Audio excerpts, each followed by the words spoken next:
Halo Mbak Wiwit Widyastuti. Apa kabar Mbak? Baik, alhamdulillah sehat. Saya tak gedein dulu. Kemarin mudik Mbak Wiwit? Enggak. Oh enggak, ya. Enggak. Nggak apa-apa lah Mbak Wiwit. Kalau nggak mudik itu irit loh. Iya, irit, benar. Kalau company itu pasti pakai gituan ya Mbak ya? Pasti Apa? ya. Apalagi company Gituan tuh gede. apa? Gituan tuh apa? Pakai psikolog. Psikolog. 103,4 FM Radio Musik Asli Indonesia. Oke DV Mania, seperti janji Bang Tony tadi, Bang Tony bakal ngobrol-ngobrol nih dengan Mbak Wiwit Widyastuti, psikolog dari Humanika Institute, dan tema kita siang hari ini adalah menghadapi abuse of power di lingkungan kerja. Selamat siang Mbak Wiwit. Selamat siang. Apa kabar Mbak Wiwit? Alhamdulillah baik. Udah ngopi belum nih? Oh, udah banget. Udah. Mbak Wiwit, langsung aja dijelasin nih sama DV Mania sebenarnya ya. Ini sebenarnya apa sih yang dimaksud dengan abuse of power? Ya, oke. Bismillahirrahmanirrahim. Abuse of power itu sebenarnya adalah suatu kondisi ketika seseorang yang memiliki kekuasaan ya atau wewenang yang lebih tinggi itu melakukan penyalahgunaan wewenangnya untuk kepentingan pribadi. Tapi ini biasanya tidak hanya pada higher level, pada peer group yang sama itu pun kemungkinan bisa terjadi. Oh gitu. Jadi penyalahgunaan wewenang ya. Betul. Untuk kebutuhan pribadi kepada bawahan gitu ya. Kepada bawahan, umumnya kepada bawahan, tapi bisa juga bukan kepada bawahan, kepada teman sejawat pun bisa terjadi. Nah, ini biasanya orang-orang yang melakukan abuse of power ini adalah apa sih motifnya sebenarnya Mbak Wiwit? Kalau motifnya mungkin sangat beragam ya, tergantung pada latar belakang orang-orang itu sendiri. Tapi yang jelas abuse of power di dunia kantor atau pekerjaan itu bisa terjadi karena adanya kurang pengawasan dari pihak manajemen barangkali ya, dan tidak memiliki kesadaran atas perilaku dari pengisi posisi tertinggi di perusahaan. Kalau di perusahaan-perusahaan yang sudah cukup well managed, biasanya kan kita ada penilaian semacam performance appraisal gitu ya. Nah di dalam performance appraisal itu bisa dibuat satu penilaian kalau misalnya kita menggunakan 360 degree ya, 360 derajat, itu biasanya bisa tuh bukan hanya atasan menilai bawahan, tapi juga bawahan menilai atasan dan rekan pun bisa menilai. Nah di situ bisa dilakukan pengawasan. Kalau memang ada beberapa orang yang muncul komentar atau pendapat mengenai orang tersebut dan hampir sama pendapatnya, biasanya ini berarti orang ini memang ada satu problem yang harus segera diselesaikan. Dievaluasi langsung tuh orangnya. Dievaluasi, betul. Iya. Mbak Wiwit, aku kadang-kadang bingung juga. Tadi Mbak Wiwit kan sempat bilang ya, biasanya abuse of power ini atau penyalahgunaan kekuasaan ini dilakukan seorang kepada bawahan atau sejawatnya untuk kepentingan kepribadinya dia gitu kan. Saya jadi pertanyaannya, kepentingan pribadi itu kayak apa misalnya? Contoh paling gampang mungkin gini ya, kalau atasan bawahan mungkin lebih mudah kita untuk melihat, misalnya seorang bos katakannya pimpinan mempunyai sekretaris. Sekretaris itu kan sebagai subordinat yang membantu segala macam proses pekerjaannya. Nah, tapi semestinya dia hanya mengurus si bapak ini nih atau si ibu ini yang menjadi atasannya. Tapi ternyata di dalam berjalannya waktu, misalnya kebetulan ada acara keluarga atau ada apapun yang melibatkan keluarganya secara pribadi, itu dia minta bantuan sekretaris, tolong itu pesanin tiket, tolong urus itinerary-nya, kemudian dan lain-lain. Itu termasuk abuse of power sebetulnya ya. Cuma kadang-kadang masyarakat kita itu cenderung aduh nggak enak ya, udah deh sekalian bantuin. Itu padahal sebetulnya itu masuk abuse of power. Gitu. Itu yang paling mudah. Jadi nambah ini ya. Enggak, saya jadi ketawa nih. Jadi sekretaris jadi nambah itunya kerjaannya menjadi general affair. Betul. Beda dengan PA ya. Kalau personal assistant beda. Dia tuh memang betul-betul mengurus segala keperluan personal assistant, jabatannya memang sudah PA. Beda dengan sekretaris, apalagi kalau sekretaris perusahaan semestinya hanya betul-betul yang berkaitan dengan pekerjaan di kantor gitu. Oh gitu ya. Jadi aji mumpung nih, mentang-mentang gue punya asisten gitu kan. Kalian aja deh semuanya deh yang di luar kantor lu kerjain Iya, gitu. iya Ya betul. ampun. Iya iya. Mbak Ya, Wiwit, ini sebenarnya ada ya. nggak sih ciri-ciri atau mungkin tanda-tanda seseorang yang mungkin akan melakukan abuse of power atau penyalahgunaan kekuasaan di tempat kerja? Kalau misalnya ada, kayak apa contohnya misalnya? Eh, Ciri-cirinya ya, kalau ciri-cirinya Hmm. misalnya ada sesuatu yang salah atau secara umum itu ditolak ya, dipaksakan untuk jadi benar dan dipaksakan untuk diterima sekalipun bertentangan dengan norma. Nah, itu cirinya tuh. Begitu dia sudah memaksakan atau meminta orang lain untuk melakukan sesuatu yang sekalipun itu secara norma kurang patut gitu ya, atau dia melakukan sesuatu yang secara norma tidak patut, itu udah masuk ke dalam ciri-ciri abuse of power. Contohnya kayak apa? Ini misalnya kita punya atasan ini ternyata punya moodnya tuh swing banget gitu ya. Tiba-tiba dia memperlakukan karyawannya buruk karena moodnya lagi nggak bagus. Itu udah salah satu bentuk abuse of power. Jadi dia memperlakukan bawahan dengan buruk karena moodnya yang sedang tidak baik, bukan karena kinerja bawahannya. Ada tuh kadang-kadang kita nemui atasan yang model itu. Kalau dia udah datang dengan muka cemberut, muka udah bertekuk-tekuk, kita sebaiknya jaga-jaga deh, baik-baik deh dengan dia. Nah, itu ada yang terjadi seperti itu. Atau bisa juga ada atasan yang menyalahkan terus anak buahnya. Kalau ada kesalahan, dia langsung melemparkannya ini karena bawahannya. Tapi kalau misalnya nanti ke bawahannya itu melakukan hal yang baik, memperoleh hasil yang baik, dia akan jual ke atasannya lagi, dianggap ini bahwa hasil kerjanya. Itu ada model kayak gitu. Dan itu juga salah satu ciri dari abuse of power yang biasa dilakukan di perusahaan. Atau mempermalukan di depan orang banyak. Itu juga sering ya, barangkali ada yang marah-marah di depan orang, ditegur di depan teman-temannya, itu juga abuse of power. Atau kalau atas bawah itu memang lebih sering kita atau lebih mudah kita melihat contohnya.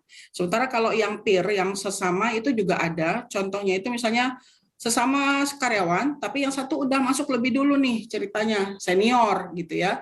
Nah, yang baru nih, yang junior nanya-nanya nih kan, ini gimana, baru namanya baru gitu kan, belajar lah nanya-nanya segala rupa.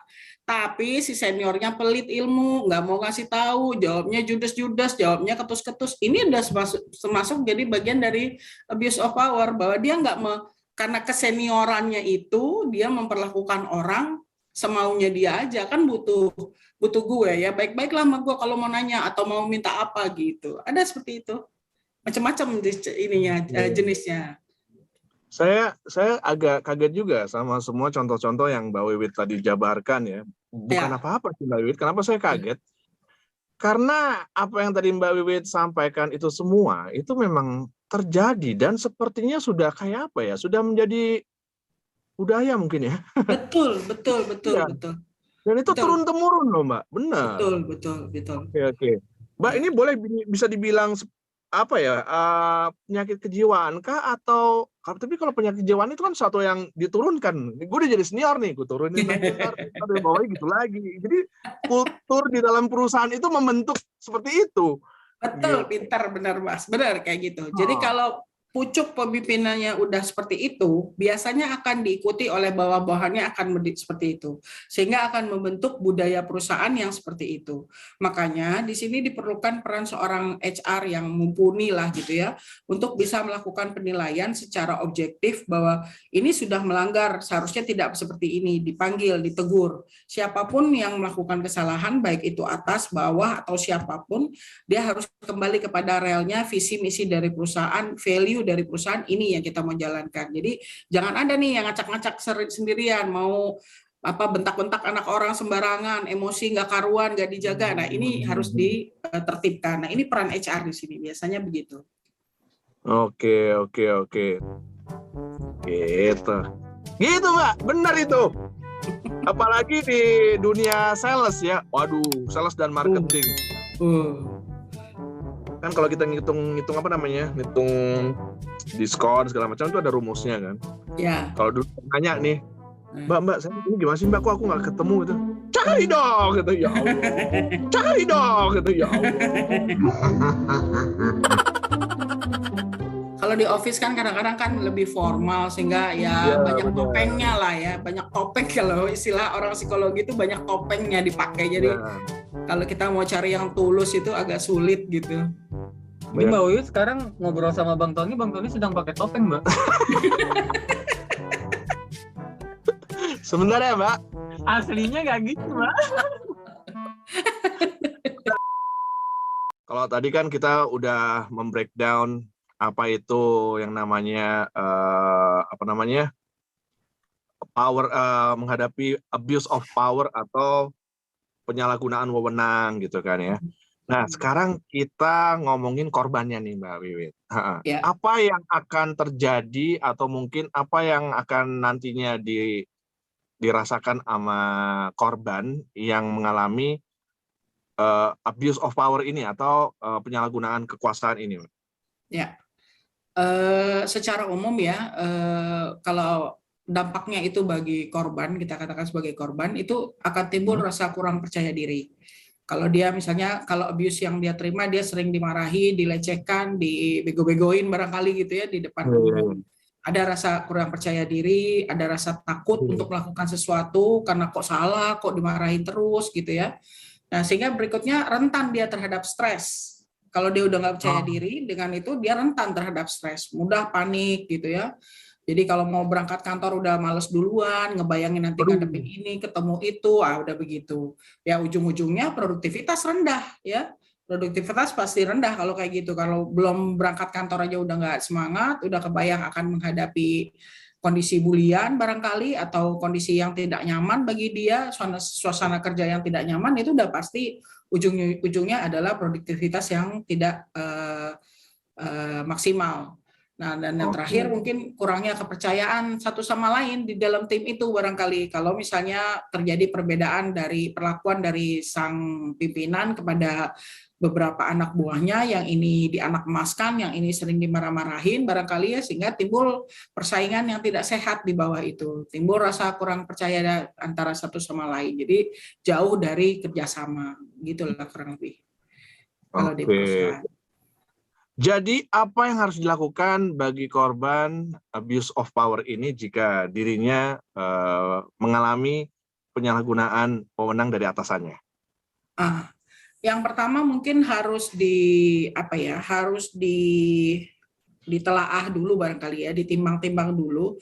Yang dia terima ini adalah bentuk abuse of power atau itu memang menjadi satu katakanlah teguran atau punishment bagi dia karena ketidakcakapannya sendiri. Ya, jadi ini harus kita kenali dulu nih. Jangan belum-belum tipis gitu. Jangan belum-belum baperan, gue di abuse of power nih, gue korban nih kan. Anak-anak sekarang kan gampang begitu tuh ya. Iya, betul. Apalah namanya itu kemarin istilahnya. Jadi belum-belum merasa gue udah diginiin. Padahal sebetulnya memang dia yang tidak cakap dalam bekerja. Itu harus dikenali dulu. Memang betul abuse of power kah atau memang saya yang nggak benar kerjanya gitu ya. Itu pertama. Yang kedua, kalau memang dia udah melakukan segala halnya di-improve katakan ya, kerjanya diperbaiki, speed kerjanya ditingkatkan. Jadi kalau dia janji mau menyelesaikan tugas dalam 1 minggu, 3 hari udah dikumpulin. Jadi nunjukin bahwa saya tuh ada extra effort untuk memperbaiki. Kalau itu semua sudah dia lakukan, kemudian hubungan interpersonal juga dia perbaiki, ya, sebagaimana selayaknya hubungan profesional di perusahaan, nggak usah terlalu SKSD begitu, tapi semua sudah diperbaiki, tapi dia masih juga menemukan kondisi itu, berarti memang ini bentuk abuse of power. Nah, caranya apa yang harus dilakukan? Hadapi secara langsung, secara profesional. Minta waktu untuk ketemu, barangkali kalau ini atasan ya, Pak, mohon maaf, saya minta waktu untuk ketemu, ada yang mau saya bicarakan. Ketemu berdua. Nah, tanya secara langsung, ada masalah apa, salah saya di mana, menurut Bapak itu kenapa saya kok begini, dan apa yang harus saya lakukan menurut pendapat Bapak. Sehingga dari situ kita bisa komunikasi lebih baik. Jangan di depan orang, jangan menolak di depan orang, jangan ini, itu akan malah jadi bumerang buat kita ya. Gak ada atasan yang mau di counter pendapatnya di depan orang, itu udah nggak mungkin. Itu yang pertama. Yang kedua, terus jangan bereaksi berlebihan ya. Kalau misalnya kita tahu bahwa nggak benar nih orang gitu ya, biarpun apa yang dia sampaikan itu tidak objektif, katakanlah misalnya begitu ya, kebetulan kita cilakanya dapat bos begitu, dia nggak objektif. Dia sampaikan bahwa gini, padahal itu adalah pendapat dia pribadi yang bukan begitu kondisi sebetulnya. Nah, kita juga harus tahu bahwa bagaimanapun ini adalah atasan yang tidak bisa kita intervensi terlalu jauh. Kita hanya bisa menyampaikan apa pendapat kita dan menunjukkan hasil yang sudah kita lakukan, ya. Kalau itu sudah dan dia juga masih kekeh dengan ini, nggak mau tahu, seolah-olah enggak, kamu tuh masih begini begitu, oke, diamin aja, berarti cukup sampai di situ.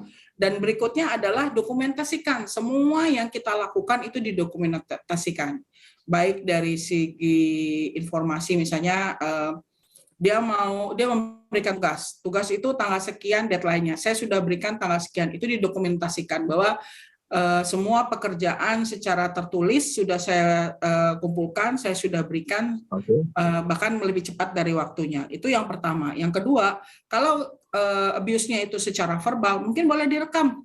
Sekarang banyak ya alat di handphone juga mungkin bisa direkam di dalam pembicaraan itu. Suara, ya, supaya bisa menjadi bukti bahwa ini memang perlakuan yang dia lakukan terhadap saya. Mbak Wiwit, ini terakhir Mbak Wiwit. Ada pesan nggak nih buat semua DFM Mania mungkin yang belum paham mengenai abuse of power atau penyalahgunaan wewenang, dan bagaimana tips menciptakan lingkungan kerja yang sehat? Oke. Yang pertama kita harus kenali dulu apa itu abuse of power, ya. Seperti yang tadi sudah kita bahas, timbang-timbang dulu apakah perlakuan yang kita terima itu adalah bentuk dari abuse of power atau memang konsekuensi dari ketidakcakapan kita dalam bekerja. Itu yang pertama. Betul, ya.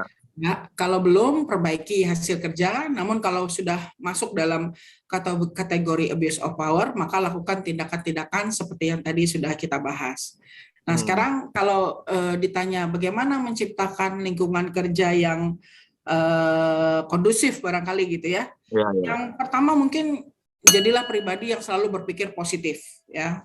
Positif itu artinya kalau ada orang datang mukanya cemberut, kita langsung, kenapa sih tuh dia begitu, ini bete banget. Kita jangan begitu, kita maklum lah, namanya orang, ya, namanya orang, mungkin ada masalah keluarganya, suaminya, istrinya, anaknya dan sebagainya, maklumin dulu itu. Jadi selalu nggak boleh julid, positive thinking. Nggak boleh julid, positive thinking, betul.